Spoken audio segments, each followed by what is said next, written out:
In this video, we are going to review the Head and Shoulders top. But what's interesting about this particular chart that I pulled up in Walmart here at the end of March 2015 is that we actually have a potential change of trend leading into a possible Head and Shoulders top, leading into a sloppy Head and Shoulders top, which again, just to give you some real world experience that they're not always perfectly clean, leading into a very good follow through and then ultimately a second entrance. So we're actually going to focus here on this first part of the trade and how this ultimately becomes a potential change of trend, not quite a Head and Shoulders pattern at all, leading into a longer term Head and Shoulders pattern. And we're going to quantify the amount of time this shoulder took compared to this one, and ultimately how that translates into making trading decisions. I mean, that's really what it boils down to. You can have the most perfect technical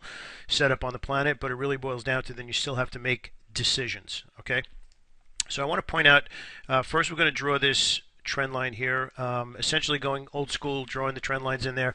You can see that we had some really nice capitulation volume leading to a nice new move to the upside. We gapped through what was resistance and we ultimately pulled back. We held support here once and then we actually held it here again.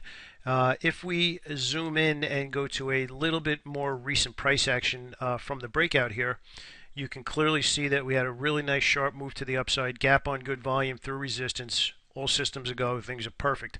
What I want to point out is this area here. We have a good uptrend, we pull back, and ultimately we break the uptrend, and that is the spot that we have to determine.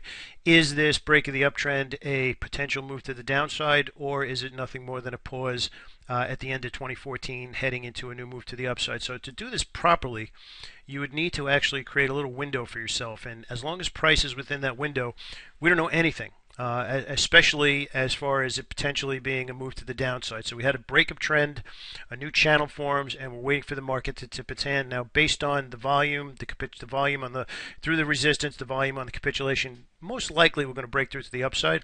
But this is important. You want to let the market tip its hand before you get involved. You don't want to be getting involved too early because you can end up getting chopped up in here and losing money before the market actually does something. So we have a pretty defined range here for most of December into January before we finally break out. And interestingly, we finally do break out on a big gap and with some decent volume on the push through, but we ultimately didn't stay there. And that's actually a very important lesson as well. You have two different decisions when you trade a breakout in general, even though this is not a breakout video. Do you trade when it first breaks through, which you can actually see here on this green candle here, or do you wait for it to pause through there, anticipating another move to the upside? In this case here, either one of them would have been fine. You had a really nice established trend, and especially on the longer time frame. However, it pushed through, and even with the conservative entry, you could see it ended up pulling back in. So a good example there of doing everything right and the trade not necessarily following through. So good real world example there. You could do everything correctly, see everything perfectly. If it doesn't follow through, it doesn't follow through. That's what trading is. Trading is about probability. So good example there of it first being a potential change of trend. But now we're actually going to get into how that unfolds into a Head and Shoulders top. So essentially, if you could visualize it here, here is the left shoulder. Okay. And the duration of this left shoulder is actually what's kind of important here. So we're going to now get into the head. So you can see a pretty nice left shoulder, head. Now what's interesting here is you have a head here and you have a shoulder that almost takes up a month, but then you have another shoulder that basically takes up a week. So now you have a decision to make. Is this a Head and Shoulders top, and am I going to quantify a change of the last 3 or 4 months worth of trend changing based on 5 days? That's a decision you have to make. Okay, you usually want the shoulders to be symmetrical at very least in duration, and this one you can clearly see is a lot longer than this one. But let's just say for argument's sake, you pull the trigger and you say, you know what, I believe that's enough. I want to get involved. We didn't retest the top. We had a failed test of the top there. I'm going to draw a neckline. So you would essentially take your charting tool and draw a neckline conveniently through where it started, shoulder, neckline on the shoulder, and this was the breakthrough. Now, what's interesting here is two different things. Number one is we did actually get a clean breakthrough the neckline to the downside. So if you chose to go through just 1 week of price action, you actually did get it. But what's really fascinating to me here is the fact that you knew going in you were only using a week, and it failed immediately because there just wasn't enough price action. There wasn't enough price history to change it. So two things happen. Number one, it reverses without a lot of history. So that's something to write down in your journal. The more history, the better probability for follow through you're probably going to get.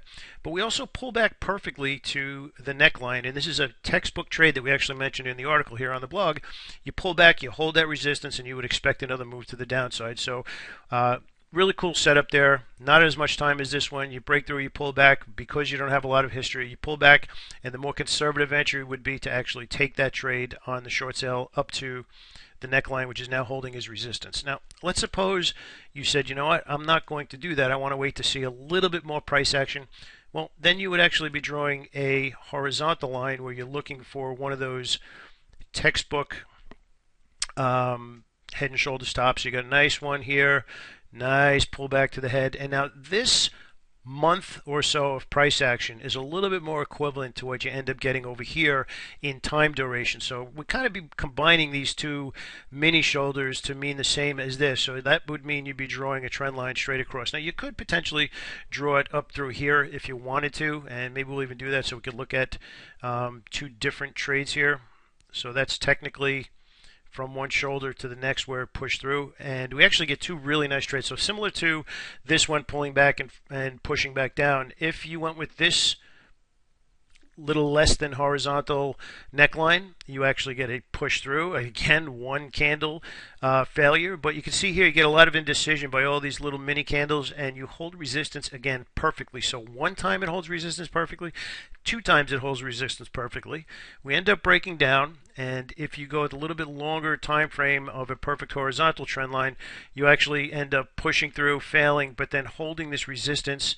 Couple of more indecision candles, and we end up pushing down again. And if you read the article there, that's exactly what I'm talking about, where you have to make that trade manager decision of, am I getting stopped out, or am I just going to let it fluctuate a little bit? You never want to place it at the exact number. So essentially what's going on here is trend, potential change of trend, head and shoulders, kind of a weak right shoulder. You get a little bit more price history. You 1, 2, 3 different times you penetrate through. That's where experience comes in. 3 separate times you broke through support on the downside as a neckline, didn't hold and follow through as you would like to, but all 3 times it held. So again, as you see in the article there, change of trend is a significantly different aggressive trade than would be a continuation pattern. Continuation patterns happens quicker. Reversal pattern like a head and shoulders top, as we just covered in this video, requires a little bit more finesse to be patient, both on waiting for it to form as well as waiting for your entry.